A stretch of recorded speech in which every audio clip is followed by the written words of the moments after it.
उसी टाइम पे वो वॉर कारगिल वॉर का बिगल बज गया। तो दुश्मन इतना फायर खोल दिया कि जो हमारे रास्ते सब बंद हो गए। तो जैसे उसने फायर खोला तो मेरे यहाँ घुटने में 2 गोलियाँ लगी। थोड़ी देर के बाद गोली पत्थर से टकराने के बाद साइड में लगी। जो मेरा बड़ी था उसने 2-3 बार मेरे से सारे में बात की, बोला क्या हुआ। मैंने उसको एक चीज़ बताई, मैं बोला भाई काम हो गया। बस ये था कि हौसला था कि कुछ ना कुछ तो अभी करना है। तो मैं हर किसी हिंदुस्तानी से यही कहना चाहता हूँ कि अगर सीखिए स्पोकन इंग्लिश, पर्सनालिटी डेवलपमेंट और बहुत कुछ इंडिया के टॉप एक्सपर्ट्स के साथ। आज ही जोश स्किल्स ऐप पर अपने मनपसंद कोर्स को शुरू करिए। Download the app today. मैं सूबेदार संजय कुमार 13 जम्मू एंड कश्मीर राइफल से संबंध रखता हूँ। मेरा जन्म हिमाचल के बिलासपुर गांव में एक छोटे से कस्बे में हुआ जिसका नाम बकैन। स्कूली शिक्षा और बचपन मेरा वहीं पे बीता। उसके बाद पूरी शिक्षा ग्रहण करने के बाद मेरा एक सपना था कि मैं देश के लिए कुछ करूं और देश सेवा के लिए और सेना में जाने का मेरा एक सपना था। क्योंकि मैंने जब एनसीसी भी ज्वाइन किया था स्कूल टाइम जब, और दूसरा हमारे हिमाचल में हर घर में 1 से 2 फौजी रहते हैं। तो शुरू से ये एक एम बन जाता कि मैंने आगे जाके क्या करना है। तो उसके बाद जब शिक्षा ग्रहण करने के बाद जब हमने इसके लिए ट्राई करना शुरू किया तो काफ़ी बार उसमें असफलता भी मिली। और वो 96 जून में फर्स्ट में जनवरी और मार्च और उसके बाद मई में 3 भर्ती मैंने कंटिन्यू अपने जबलपुर सेंटर जो हमारा जम्मू एंड कश्मीर राइफल का जो सेंटर है उसमें कंटिन्यू 3 भर्तियाँ मैंने अटेंड की। तो 2 भर्तियों में तो मैं असफल रहा। वहाँ पे लास्ट टाइम पे मेरिट लिस्ट में रह जाते थे, लेकिन हमने वहाँ पे हौसला नहीं छोड़ा, लेकिन कंटिन्यू उसको जारी रखा। तो तकरीबन थर्ड जो मई वाली जो भर्ती थी जिसका परिणाम जो जून में जब निकला तो पता चला कि मैं सिलेक्ट हो गया फ़ौज के लिए। तो उसके बाद मैंने 1 साल का ट्रेनिंग जबलपुर सेंटर में ही किया।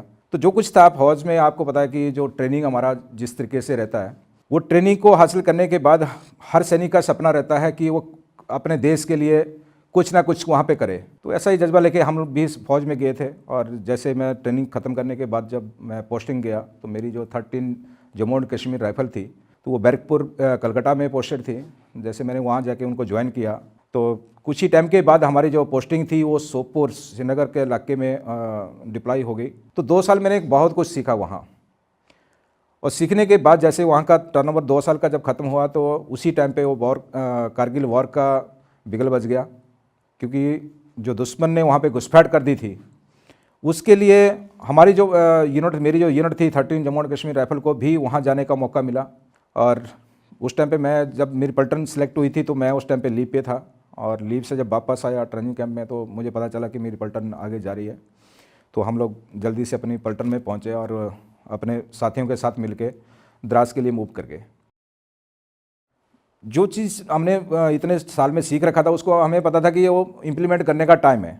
तो हमने जैसे ही ऊपर वाली जो पलटनें थी जैसे ही वो कामयाब हुई, जो उनको टास्क दिया था, जब उन्होंने वो सक्सेसफुल हुए तो हमने उनको रिलीव करके आगे बढ़ना था। अब सबसे बड़ी बात हुआ कि हाई एल्टीट्यूड एरिया, और आप जानते भी होंगे कि द्रास सेक्टर जो विश्व का यानी नंबर 2 ठंड के जो ज़्यादा ठंडा इलाका जो रहता है वो विश्व में तकरीबन नंबर 2 पे आता है। क्योंकि फर्स्ट ग्लेशियर के बाद द्रास की जो ठंड है वो सबसे ज़्यादा है। और हम उस इलाके में खुले में तकरीबन 10 से 12 दिन रहने वाले थे। ये एक सबसे बड़ा फर्स्ट एक्सपीरियंस था हमारे लिए कि इतने टाइम के लिए हमने ओपन में व्यतीत करने, जिसके लिए सर पे कोई छत नहीं है और ना उसके लिए पूरा फुल क्लोथिंग। अगर आप उस टाइम के हालात को देखें तो उस टाइम पे फुल क्लोथिंग, लेकिन फिर भी जज्बा जो था फौज का वो अप था कि उनका जो आगे बढ़ने का जो उनके उत्सुकता थी वो ज़्यादा थी। और जैसे हमने ऊपर चढ़ना शुरू किया तो दुश्मन का जो फायरिंग रहती है वो भी ऊपर से चलती रहेगी। और जो रास्ते हैं जो आसान वाले रास्ते होंगे उसके ऊपर दुश्मन का फायर रहेगा। तो आपको चढ़ने के लिए जो है काफ़ी जो मुश्किल वाले रास्ते रहते हैं वो आपको अपनाने पड़ते हैं। उसको करने के बाद आप जैसे जैसे ऊपर चढ़ते जाएंगे वहाँ की ऑक्सीजन भी कम हो जाएगी। जैसे हाइट आप ऊपर चढ़ते जाएंगे, हाइट में जाते जाते आपको ऑक्सीजन जितनी कम हो जाती है कि आपका जो यहाँ पे अगर आप 100 मीटर अगर जितने टाइम में चलते हैं वहाँ आप 10 मीटर नहीं चल सकते। और जब हमने फर्स्ट में जब हम्प और रॉकी नॉप जबकि फीचर थे 2 जो पहाड़ी का नाम दिया हुआ था, उस पर जब हमने अटैक करना था हमारी alpha company plus Charlie company वहाँ पे गई थी। 2 दिन तक फर्स्ट जो ऑपरेशन था 2 दिन तक हम दुश्मन उस एरिया को कैप्चर नहीं कर पाए, सक्सेसफुल नहीं हो पाए।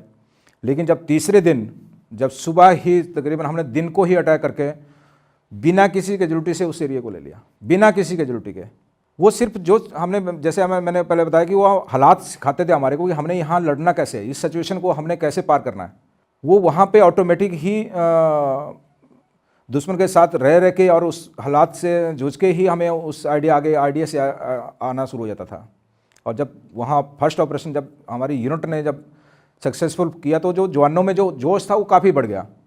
उनको जो पहले जो उनके सोच थी कि इस एरिया को हम कैसे कैप्चर करेंगे, लेकिन जब हो गया तो उनको पता था कि अगर हम इसको ले सकते तो आगे वाले जो चीज़ है उसको लेने में तो और आसानी है, क्योंकि अभी और एक्सपीरियंस हमारे अंदर भर गया था।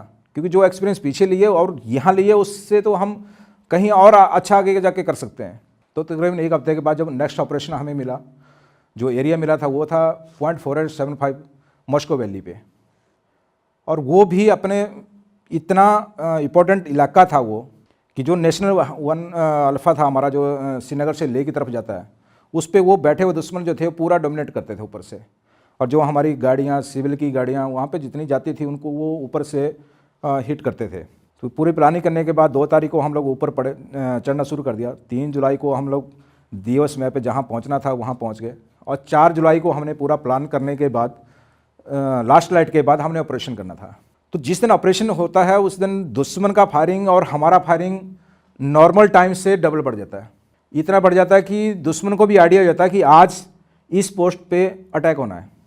और जब इस तरह की सिचुएशन आती है तो उसको आइडिया जब चल जाता है कि आज मेरे इस इलाके में ऑपरेशन होना, तो वो उस इलाके में जितने भी रास्ते ऊपर चढ़ने के हैं दुश्मन पूरा उसको ब्लॉक कर देता है फायरिंग के जरिए। तो जो हमने जो रास्ते स्टडी किए थे, जो मैप पे भी और बाकी इस पर ब्रीफिंग में हमने शामिल किया था कि कैसे कैसे हमने जाना है, ये रास्ता अगर ब्लॉक हो जाता तो हमने दूसरा रास्ता कौन सा अपनाना है, अल्टरनेट हमें लेना पड़ता है। 2 प्लानिंग करके चलते हैं, अगर एक प्लानिंग हमारा सक्सेसफुल नहीं होगा तो हम सेकंड वाले उस पर काम करना शुरू करेंगे। तो जैसे 4 जुलाई रात को लास्ट लाइट के बाद हम शुरू हुआ तो दुश्मन ने इतना फायर खोल दिया कि जो हमारे रास्ते सब बंद हो गए। हम तो स्काउट थे आगे चलने वाले, सबसे कंपनी के आगे चलने वाले, तो हमें तो जो रास्ता नहीं मिल रहा आगे जाने के लिए, फायरिंग ही फायरिंग मिल रहा, तो हम आगे कैसे बढ़ते। अगर बढ़ते तो फिर हमारे सबका नुकसान होता, हमारे कंपनी की काफ़ी कैजुअलिटी हो जाती। तो हम जो टास्क दिया उसको तो फिर पूरा कर नहीं पाएंगे। तो हमने जो फिर सेकंड प्लान जो बनाया था उस पर काम करना शुरू किया। और जब सेकंड प्लान था तो सेकंड प्लान ऐसा था कि जो पहाड़ी के बिल्कुल खड़ी चट्टान थी उस साइड से हमने चढ़ना था, और उस पर चढ़ने के लिए आपको रास्ता बनाना पड़ेगा। कहीं पे आपको स्लेदरिंग के लिए उसमें रस्सियाँ बांध के उस पर लोगों को चढ़ाना पड़ेगा, यानी उसको करने के लिए फिर टाइम चाहिए। तो हमारे पास अभी तरीका और कोई नहीं था, तो हमें वही था कि अभी हम जो कठिन वाला रास्ता है उसको अपनाएं और धीरे धीरे कैसे न कैसे करके हम कंपनी को ऊपर तक पहुंचा दें, चाहे रोप लगाएं चाहे कुछ भी करें। तो हमने अपनी जो सेकंड टास्क पे काम करना शुरू कर दिया और धीरे धीरे उसको अंजाम देते चले गए। लेकिन हमारी जो रफ्तार थी, जो हमने प्लानिंग किया था कि हम 2 से 2:30 बजे तक दुश्मन के संगड़ के ऊपर धावा बोलेंगे, वो हम नहीं बोल पाए। तो इस तरीके से काफ़ी मुश्किलों का सामना करने के बाद जो हमारा प्लान था वो सारा फेल हो गया। और जो दिया हुआ समय था, जो हमारा कोऑर्डिनेट था, पूरे जो हमारे वेपन जो पीछे रहते हैं, जो हमें फायर सपोर्ट देते हैं आगे बढ़ने के लिए, वो सारा ख़राब हो गया। अभी हम लोगों ने फिर भी चलना कंटिन्यू रखा, क्योंकि दुश्मन से हम काफ़ी दूर थे। और सुबह के टाइम तक हम दुश्मन से तकरीबन 250 से 300 मीटर की दूरी पे रह गए, और तब तक दिन निकल चुका था। तो हमने जो वहीं पे एक साउथ स्पर करके पोस्ट था छोटा सा नीचे, तो मेरे जो कंपनी कमांडर थे गुरप्रीत साहब ने तो प्लान किया कि यहाँ पे ही एक सेफ इलाका है, हम यहाँ पे बैठ सकते हैं। तो हम लोग जैसे ही वहाँ पे बैठे, और जैसे जैसे उस टाइम तकरीबन 4:30-5 बजे का टाइम था, जैसे 6-6:30 बजे का टाइम हुआ, जैसे ही बिल्कुल लाइट आना शुरू हो गई, बिल्कुल यानी क्लियर दिखाई देना शुरू हुआ, तब ऊपर जो पोस्ट था, जो 4875 का पोस्ट हमने कैप्चर करना था, वो दूसरी पहाड़ी पे जो दूसरी रेजिमेंट चढ़ रही थी, जो लड़ाई वहाँ पे चल रही थी, वो उनको देख रहे थे, और जो पोस्ट उन्होंने लेना था वो वाला दुश्मन हमें देख रहा था। तो ऊपर से वो क्रॉस फायर शुरू हो गया। दोनों ही यूनिटों की हमारी कैजुअलिटी सुबह शुरू हो गई।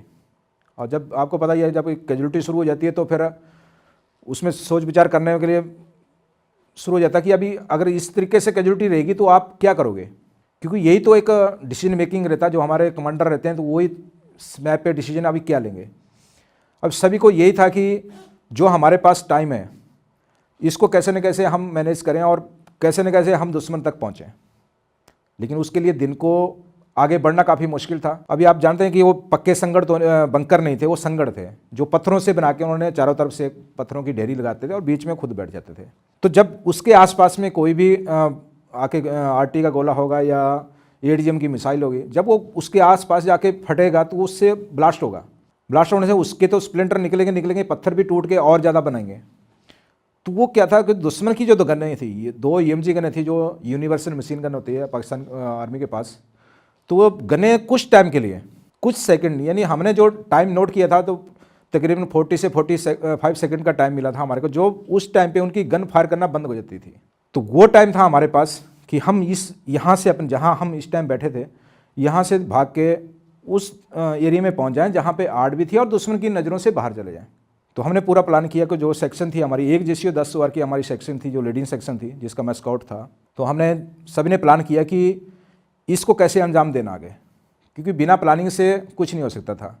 तो सभी ने प्लान किया कि ठीक है, आप यहाँ से जब मूव करोगे तो दुश्मन तो छुपा हुआ है, उसको वो हमारी तरफ नज़र उनकी नहीं है, वो उनकी निगाहें हमारे पे नहीं है, तो उसको आइडिया नहीं चलेगा कि आप लोग आगे जा चुके हो।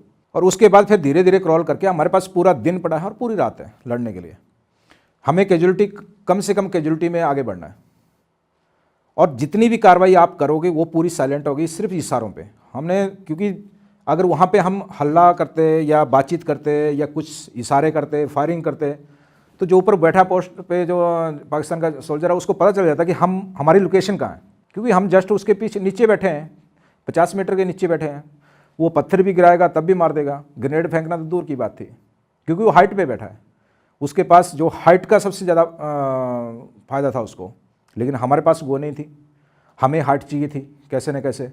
तो हम लोग प्लान किया पूरा कि हम पूरी कार्रवाई साइलेंट करेंगे और बड़ी पैर में आगे हरकत करेंगे। जैसे जो वहाँ बंकर पे पहुँचेगा वो बंकर को क्लियर करके आगे की कार्रवाई शुरू करेगा। तो हमने धीरे धीरे क्रॉल करना शुरू हुआ। जैसे मैंने आपको बताया कि हमने 10:30 बजे ये कार्रवाई शुरू की थी और तकरीबन हम लोग जो फर्स्ट बंकर था उनका, जो फॉरवर्ड 75 का, उस पर हम 1 बजे जाके ऊपर पहुँचे। हम ऐसी जगह पे पहुँच गए कि अगर खड़े हो जाएं तो हम दुश्मन की गन को पकड़ सकते हैं। लेकिन अभी हम 2 लोग ओनली, ना हमारे पास इतना बड़ा एक्सपीरियंस था, ना इतना ज़्यादा हमारे पास कोई एक्सरसाइज कर रखी थी कि हमने कि इसको न्यूट्रलाइज कैसे करना है। बस ये था कि हौसला था कि कुछ ना कुछ तो अभी करना है, क्योंकि हमें ये भी आइडिया था कि हम यहाँ दुश्मन के नीचे जस्ट बिल्कुल बंकर के बाहर, यानी आप समझ लो कि खिड़की के बाहर बैठ के कितनी देर बैठ पाओगे। दुश्मन को अगर बिल्कुल भी थोड़ा सा भी पता चल जाता कि कोई बाहर बैठा है तो वो पत्थर मार के मार देता हमारे को, ग्रेनेड फेंकना तो बहुत दूर की बात थी। तो हमें आइडिया था कि हम ज़्यादा देर नहीं बैठ सकते, अब कुछ करना है वो जल्दी करना है। तो जो मेरा बड़ी था उसने बोला भाई और कोई हेल्प नहीं करेगा, जो कुछ करना है अपनी हेल्प खुद ही करनी है अभी, तो हमारे पास टाइम नहीं है।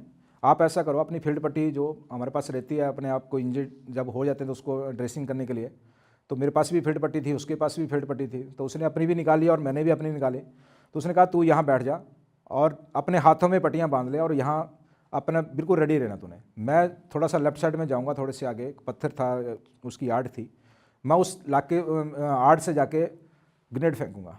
मेरा काम है गन को साइलेंट करवाना, तेरा काम है गन को निकाल के फायर खोलना। हमने अपना अपना टाइम काम बांट लिया दोनों ने, और वो क्रॉल करके थोड़ा सा लेफ्ट साइड में गया जहाँ वो पत्थर था, जहाँ से वो आड़ से वो ग्रेनेड फेंक सकता था। तो जब उसने क्रॉल किया आगे, अभी हम जो प्रैक्टिस करते हैं ऐसे जो कार्रवाई करते हैं प्लेन में ग्रेनेड फेंकने की करते हैं, लेकिन वहाँ पे तो हाइट पे फेंकना था, ऊपर वाली साइड में फेंकना था वो भी। तो उसने जो 2 ग्रेनेड रहते हैं हमारे पास हमेशा, हर जवान को 2 ग्रेनेड मिलते हैं, तो उसने दोनों ग्रेनेड को प्राइम करके रख लिया अपने पास। फर्स्ट वाला को निकाला, पिन निकाली और फेंक दिया। अभी फर्स्ट टाइम फेंक रहा और लेट के फेंक रहा है, बैठ के भी नहीं फेंक रहा, लेट के फेंक रहा है। तो लेट के फेंकने में उसने जोर लगा दिया। अभी उनका जो संगड़ था, जैसे मैंने पहले बताया, पत्थरों से बना संगड़ था, तो ऊपर से ओपन था वो, तो अगर उसमें फेंकते तो वो अंदर गिर जाता। लेकिन अभी अगर उसने कम जोर लगाया होता और वो पत्थर से टकरा के अपने ऊपर ही आ जाता तो वो अपने ग्रेनेड से खुद मर जाता। तो उसने क्या, फर्स्ट ग्रेनेड जब फेंका तो उसने थोड़ा जोर लगा दिया और वो बंकर के पीछे चला गया। जैसे बंकर के पीछे गिरा और उसकी आवाज़ हुई तो अंदर वालों को पता चल गया कि यहाँ इंडियन आर्मी पहुँच गई। और जैसे ही अंदर से हड़बड़ाने की और बोलने की आवाज़ें शुरू हुई तो हमने बोला भाई अब गए। लेकिन बड़ी, मैं जैसे आपको बोला कि मेरे से थोड़ा सीनियर था और थोड़ा तेज था, उसने देरी नहीं की और जो दूसरा ग्रेनेड था उसके पास, उसने दूसरा ग्रेनेड निकाल के फेंक दिया और वो बिल्कुल एग्जैक्ट जहाँ गिरना चाहिए था वहाँ गिरा। जैसे संगड़ के अंदर ग्रेनेड फटा तो जो थे वो सब इंजर्ड हो गए, कुछ कैजुअलिटी हो गए। और जो दोनों गनें थी, जो उस पर 2 गन लगी थी, 2 होल थे उस संगड़ के, वो दोनों गनें फायर करना बंद हो गई। अभी मेरा टास्क शुरू हो जाता था, क्योंकि मैं बिल्कुल गन के नीचे बैठा था, जो अगर खड़ा हो जाता हूँ तो गन को पकड़ सकता हूँ। तो जैसे गन फायर करना बंद हुई तो मैंने जो पट्टियाँ बांध रखी थी हाथों में, दोनों गनें बाहर निकाल के नीचे गिरा दी। और जो होल था जिसमें गन लगी हुई थी उस पर जाके खड़ा हो गया। सिर्फ मैंने अंदर संगड़ के अंदर नज़र दौड़ाई कि कौन कहाँ जीवित है या कौन अंदर बचा हुआ है। तो मैंने देखा कि 3 लोग हैं, तो मैंने वहाँ ब्रश फायर खोल, मेरे पास AK-47 था, तो मैंने वहाँ उसी होल में अपनी AK-47 लगाई और अंदर ब्रश फायर खोल दिया। तो 1 मैगजीन मैंने तकरीबन फायर किया उस पर, और तो 3 के 3 वहाँ पे मारे गए। अंदर गए तो जो वेपन हमने छीने थे, अभी उनकी ऑटोमेटिक गनें थी और जो कंटिन्यू फायर करती, यानी जो आपने देखा होगा जिसमें चेन लगी होती है, तो 240 का चेन रहता है उनका, तो वो चेन लगा हुआ था ऑटोमेटिक, हमें उसका सीखने की भी जरूरत नहीं, सिर्फ ट्रिगर दबाने की जरूरत थी। तो हमने एक गन लगा दी जो आगे वाला बंकर था उनका उस पर, और एक लगा दी जो लेफ्ट में था। और उस टाइम पे क्योंकि हमें फायर सपोर्ट देना था, अभी हमारे पास हाइट थी, जैसे मैंने आपको पहले बोला कि हाइट हमारे लिए बहुत ज़रूरी थी, क्योंकि जब तक वो हाइट उनके पास है तो हमारे जो पीछे आने वाले ट्रुप्स है वो सेफ नहीं है, हम तो नहीं है पर पीछे वाला भी नहीं है। तो जब हमारे पास हाइट आ गई तो अभी हम हाइट से फायर सपोर्ट दे सकते हैं, अभी दुश्मन को दबा सकते हैं, अपने ट्रुप्स को निकाल सकते हैं। तो जब हमने वो कार्रवाई शुरू कर दी, उनकी दोनों गनें लगा के फायर करना शुरू कर दिया दोनों ने, और अपना ट्रुप्स को ऊपर शिफ्ट कर रहे थे। लेकिन हमें जो दुश्मन की एग्जिट लोकेशन जो लेफ्ट साइड में था उसकी एग्जिट लोकेशन हमें आइडिया नहीं था, सिर्फ जहाँ से फायर आ रहा हम उस फायर को कवर करके फायर कवर कर दे रहे थे। बाकी तो जो हमें फायर सपोर्ट दे रहे थे उनको आइडिया था कि वो कहाँ पे है दुश्मन। तो उसने अचानक से जब लेफ्ट साइड से फायर खोला था, जो मेरे JCA साहब थे, जो मेरे पार्टी कमांडर थे, वो मेरे को जो हमें जो ऊपर पहुंचने के लिए फायर सपोर्ट दे रहे थे, तो उनको सबको गोली लग गई टांग में, क्योंकि उसने जिसने फायर खोला था उसने कहीं जल्दबाजी में फायर खोल दिया और वो शीश लिए बिना ही उसने फायर खोल दिया और सबको टांग में गोली लग गई। तो 4 के 4 लोग इंजर्ड हो गए। तो हमने देखा कि कहाँ से फायर आया, वहाँ फायर दिया, फायर सपोर्ट देके अपने जो बाकी जो इंजर्ड थे और जो सेफ थे उनको लेके हम बंकर में पहुँच गए। जैसे ये पोस्ट कैप्चर किया, दूसरे पोस्ट के लिए हमने प्लानिंग शुरू कर दिया, और उसी टाइम विदिन 5 मिनट के बाद हम आगे निकल गए। तो जो हमारे इंजर्ड साथी थे उनको यहाँ पर बैठा दिया हमने कि आप हमें फायर सपोर्ट दो, हम आगे निकलेंगे। लेकिन जो दुश्मन था उसने भी अपना थोड़ा टैक्टिक्स चेंज कर दिया, उसने अपनी प्लानिंग चेंज कर दी। उसने बंकर में तो अपने 2 जवान बैठा दिए, कुछ जवानों को उसने बंकर के बाहर निकाल दिया। काफ़ी पत्थर थे बड़े बड़े वहाँ पे, तो किसी भी पत्थर के पीछे से बैठ के वो फायर खोल सकता था। तो जैसे उस पत्थर के पीछे जाके छुपे थे जो, उन्होंने हमारे पे कभी फायर नहीं खोला। जब हम इस संगड़ से नीचे उतरे, हम 6 जवान दोबारा गए थे आगे, और अपने 3 रो में चले थे, 2-2 में हम हर 2 जवान इकट्ठे रहते हैं, जैसे मैंने आपको पहले बताया बड़ी बेर में, तो वैसे निकले थे। तो जो लेफ्ट साइड में जो उनके बाहर बैठे थे जवान थे, वो कंटिन्यू देख रहे थे हमारे को कि ये नीचे उतर रहे हैं, लेकिन उसने फायर नहीं खोला। तो हमें आइडिया नहीं चला कि बाहर भी कोई दुश्मन हो सकता है। हम संगड़ को कवर करके चलते रहे, क्योंकि पीछे से हमें हाइट हमारे पास थी अभी एक, तो वहाँ से वो फायर सपोर्ट हमें मिल रहा था। तो हम बढ़ते गए, जब नीचे उतर के दोबारा चढ़ना था हमने, तब लेफ्ट वाले ने फायर खोला।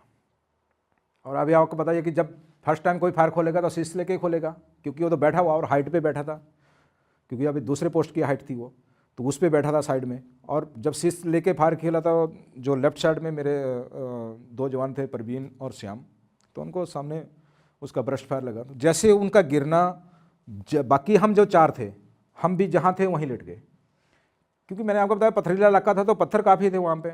तो हम लोग भी जहाँ हमें लगा कि यहाँ हम सेफ हैं वहीं पे लेट गए।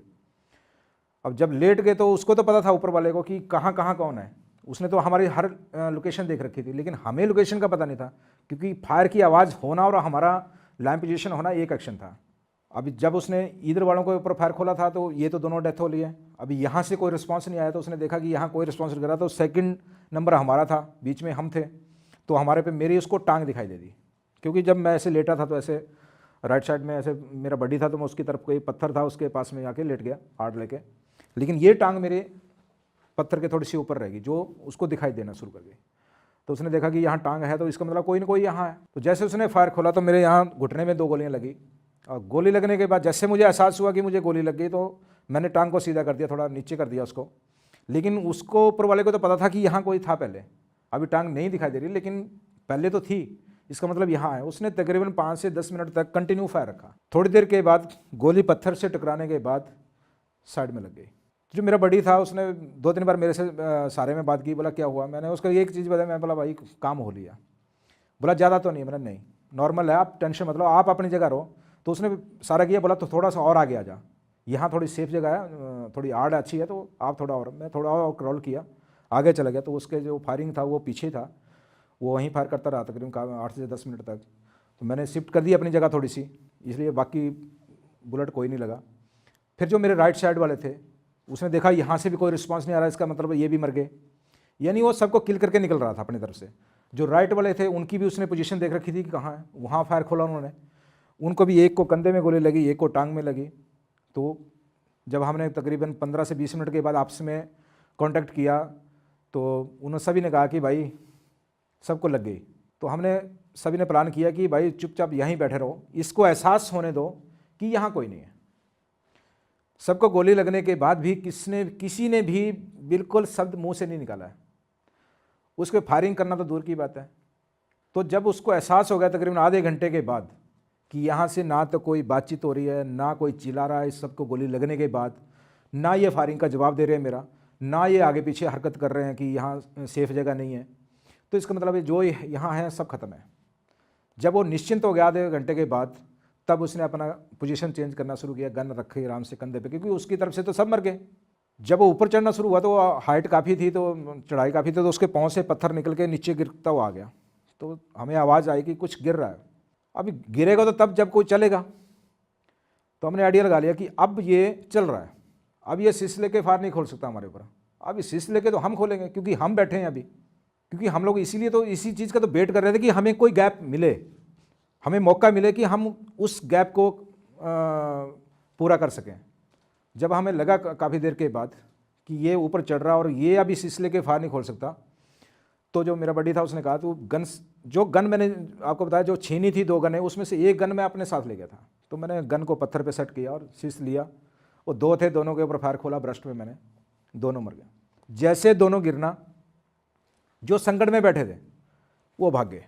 हमने रिस्क नहीं लिया, हम जैसे फर्स्ट वाले बंकर पे क्रॉल करके गए, फायर स्पॉट करके एक दूसरे का सपोर्ट लेते हुए धीरे धीरे ऊपर पहुंचे। तकरीबन आधे से पौने घंटा दोबारा लगा ऊपर चढ़ने के लिए। तो हमने संकट तोड़ के अंदर गए, सेम हमने जो गन ली हुई थी वो आगे के इलाके में लगा के, पीछे वाले जो हमारे इंजर्ड थे उनको लेके हम संकट में आके एक दूसरे को ड्रेसिंग करना शुरू कर गया। सिर्फ मेरे पास कुछ नहीं था, क्योंकि मैंने जो पट्टियाँ थी वो सब यूज कर ली थी। अब मैंने अपने आप को अगर ड्रेसिंग करनी, अपने जख्मों को अगर बांधना है, तो मेरे पास कुछ नहीं था। तो मैंने कहा भाई तुम्हारे पास पट्टियाँ हैं, तुम अपने एक दूसरे की हेल्प कर लो, और जो पट्टियाँ हैं उसको बांध के आप यहाँ पे बैठ जाओ, तब तक मैं आगे की निगरानी करता हूँ। तो जहाँ हम बैठे थे वो सेकंड वाले पोस्ट पे, तो उसके जो नीचे वाला इलाका था उसमें उनका लिविंग था, उनका राशन डैम्प, अम्यूनिशन डैम्प, उनका सब कुछ एडम का पूरा वहाँ था। तो टेंट भी थे, हमारी एफआरपी, इंडिया की एफआरपी थी वहाँ पे पहले से बनी हुई। तो हमने कहा हो सकता है यहाँ हो। थोड़ी देर बाद, काफ़ी देर देखने के बाद हमें लगा कि नहीं, यहाँ से कोई हरकत नहीं है। तकरीबन 15 से 20 मिनट के बाद जब वो काफ़ी नीचे, हमने नज़र ऐसे, क्योंकि बिल्कुल साफ मौसम था, जब नीचे देखा तो तकरीबन वो 200 मीटर नीचे उतर गए थे हाइट में नीचे। जब वहाँ नज़र पड़ी मेरी, मैं अपने बड़ी को कहा, मैं बोला यार 2 हैं और 2 दिख रहे हैं मेरे को जो यहाँ से भागे, ये वही हो सकते हैं और कोई नहीं है।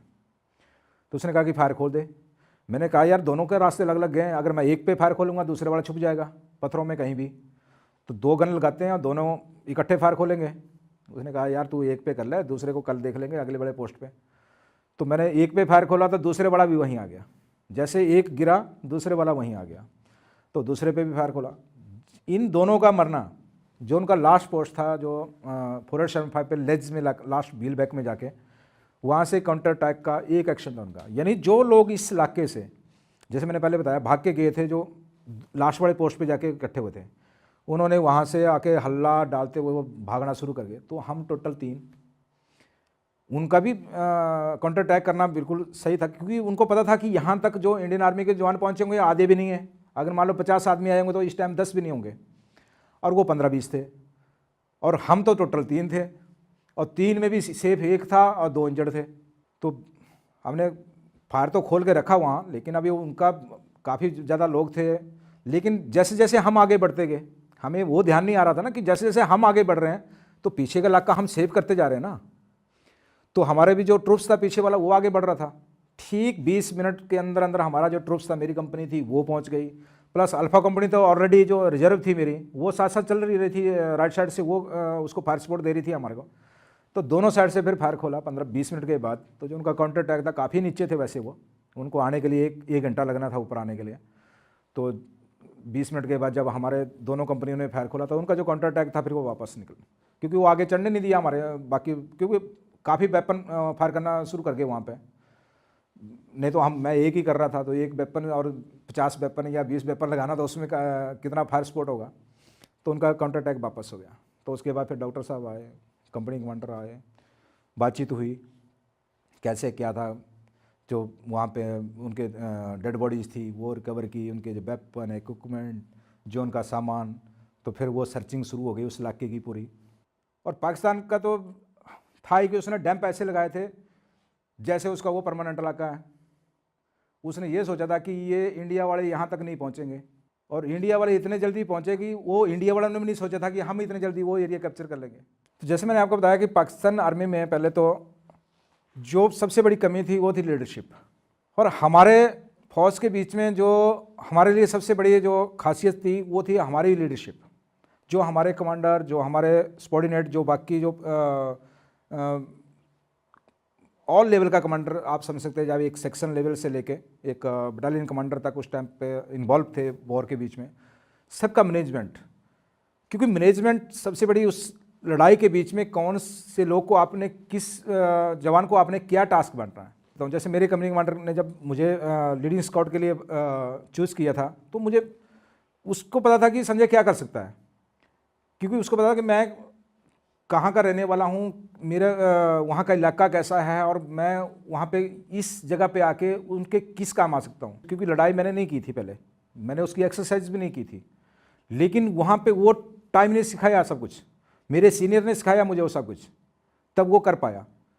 और टाइम दिए, और टाइम से पहले हमने वो चीज़ें करके दी हैं। तो मैं हर किसी हिंदुस्तानी से यही कहना चाहता हूँ कि अगर आप वही चीज़ें, जो चीज़ें हम अपनाते हैं अपनी ज़िंदगी में, नॉर्मल ज़िंदगी में अपनाते हैं, वो अगर आप अपनी ज़िंदगी में ढालें तो आपकी ज़िंदगी भी और बेहतर, क्या सबसे बेहतर आप उसको बना सकते हो, और अपने जो टाइम, आपका जो सोच, उसको बदल सकते हो।